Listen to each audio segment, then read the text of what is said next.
আমাদের বাধ্য হয়েছিস আর আমাদের পছন্দ করা ছেলেকে বিয়ে করার সিদ্ধান্ত নিয়েছিস, এতে যে আমি কি খুশি হয়েছি, কি শান্তি পেয়েছি তোকে কি বলবো।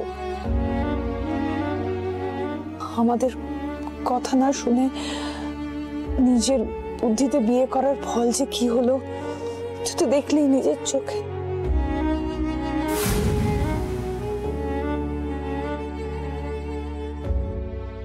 থাক না মা, আজ আবার এসব কথা কেন বলছেন? একটা শুভ কাজ হতে চলেছে, ভালোভাবে সেটা হোক। ছোট বৌদি, রোশনিকে এই টিকলিটা পরিয়ে দাও, ওকে খুব সুন্দর দেখাবে।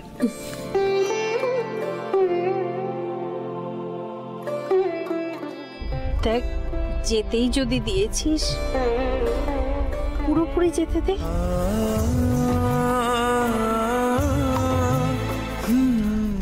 দাদা একটু তাড়াতাড়ি চলুন না। সত্যি তোমাকে কি সুন্দর দেখতে লাগছে, একদম পরীর মতন। আলমা থাকলে তোমাকে দেখে খুব খুশি হতো। আলমা বাড়িতে থাকলে মানে?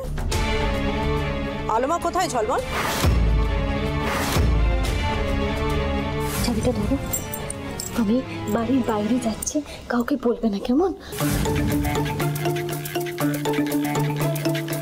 মাম্মা তুমি তো আমাকে বললে যে আলমা নাকি বাড়িতে নেই, তাই আমি বললাম। সে কি, বড় বৌমা কোথায় গেল? মা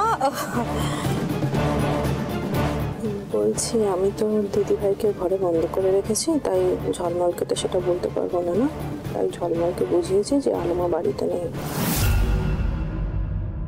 ঠিক বলেছে ঝলমল, তোমার আলমা তোমার ছোট পিস সাজ দেখলে খুব খুশি হতো। নেহুলি, মা তোমরা তাড়াতাড়ি একটু নিচে এসো। রশ্মি চলো চলো চলো মা, চলো তাড়াতাড়ি। ঝলমল যাও, দৌড়ে যাও, চলো চলো। আস্তে আস্তে আস্তে এসো।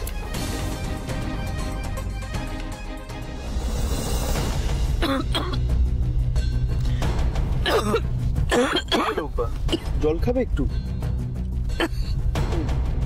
জলের বোতলটা বোধহয় ডিকিতে একটা তো। আমি একটা কাজ করছি, ওই সামনে দোকানটা আছে, ওখান থেকে জল নিয়ে আসি। দাদা একটু দোকানটা দেখে সাইড করুন না গাড়িটা, আমি জল নিয়ে আসছি, তুমি বসো। ঠিক আছে, নিয়ে আয়। তুমি বসো, আমি আসছি।